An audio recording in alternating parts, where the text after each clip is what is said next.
Bonjour, nous continuons notre série des OVNI, les outils visuels numériques et indispensables. Cette semaine, nous allons rester sur Miro. Miro est un tableau blanc numérique largement personnalisable. Le premier modèle que nous allons vous présenter est celui d'une réunion à distance. Nous allons ici prendre le rôle de l'animateur.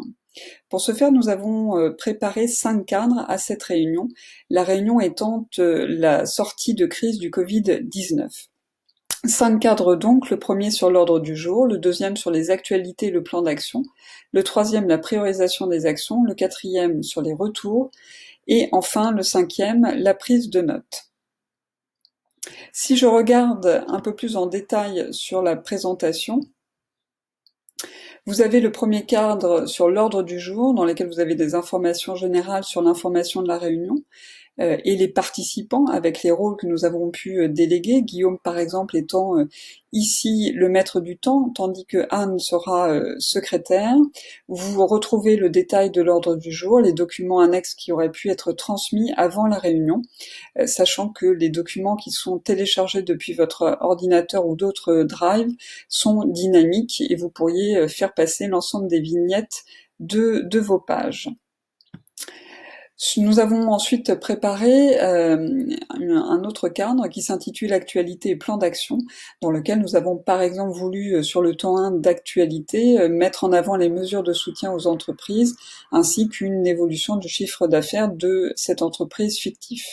Nous avons également, sur un temps 2, présenté une première version du plan d'action, qui là aussi est dynamique, et renvoie au plan d'action que nous aurions pu préparer sur Airtable.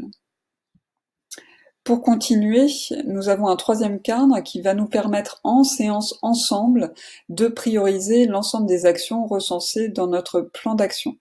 Nous avons choisi 2 axes pour prioriser, un axe impact et un axe effort, et chacun viendra mettre l'ensemble des actions au travers des post-it sur cette matrice. En quatrième lieu, nous avons un cadre qui va nous permettre d'évaluer la qualité de la tenue de la réunion sous 3 dimensions, celle de la productivité, de l'organisation et de la logistique. Enfin, le dernier cadre est celui de la prise de notes qui servira au secrétaire ou à la secrétaire pour prendre des notes et lister éventuellement un certain nombre d'actions qui auraient pu émerger lors de la réunion. Si nous sortons du mode présentation pour retourner à celui dans lequel nous sommes, donc nous allons maintenant inviter un certain nombre de collaborateurs à nous rejoindre. Nous leur avons envoyé l'URL de ce tableau et nous allons commencer le vidéo chat. Comme un chat classique, en vidéo chat en tous les cas, vous avez évidemment la partie micro qui est ici, caméra, donc vous pouvez activer votre caméra ou la désactiver, ce que je vais faire, partager votre écran. Donc l'avantage ici, pour ceux qui ont suivi, c'est donc on a à la fois les fonctionnalités d'une visioconférence, mais un côté collaboratif, puisque l'ensemble des collaborateurs qui pourraient être présents, qu'on va voir ici, avec leur curseur, ou sinon sous forme de vignette si leur caméra est activée, on va tous pouvoir travailler finalement ensemble sur les mêmes documents. Donc vous allez pouvoir à la fois présenter l'ensemble des différents points de votre ordre du jour, vous aurez largement la possibilité d'ajouter en direct un certain nombre de commentaires, de le qualifier avec des codes couleurs que vous auriez pu imaginer lors de votre réunion. Vous avez également la possibilité systématiquement de rajouter un certain nombre de post-it, donc soit effectivement la secrétaire qui serait Anne en l'espèce, en double-cliquant sur un post-it, vous pouvez saisir des notes directement. Pour bouger les post-it, c'est tout à fait, c'est très très simple.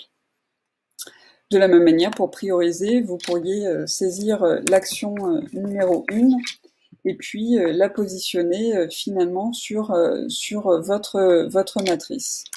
Je vais juste le mettre en avant. Vous aurez donc la possibilité de le positionner sur l'ensemble de la matrice. Enfin, nous avons mis, parce que nous aimons généralement les évaluations de ce type de réunion, vous avez la possibilité donc là aussi pour chacun de positionner un certain nombre de post-it, et vous avez également la possibilité d'ajouter un certain nombre de tags qu'on aurait pu mettre ici pour justement qui serait finalement un code de langage dans l'entreprise.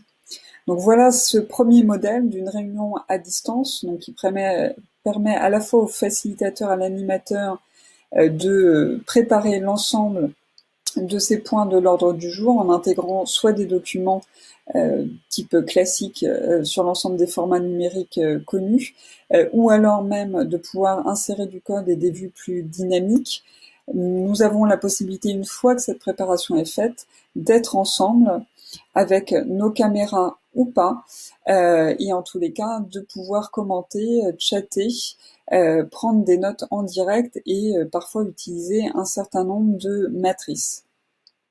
Merci de votre écoute et nous continuerons demain sur un autre modèle sur Miro. Bonne fin de journée à vous.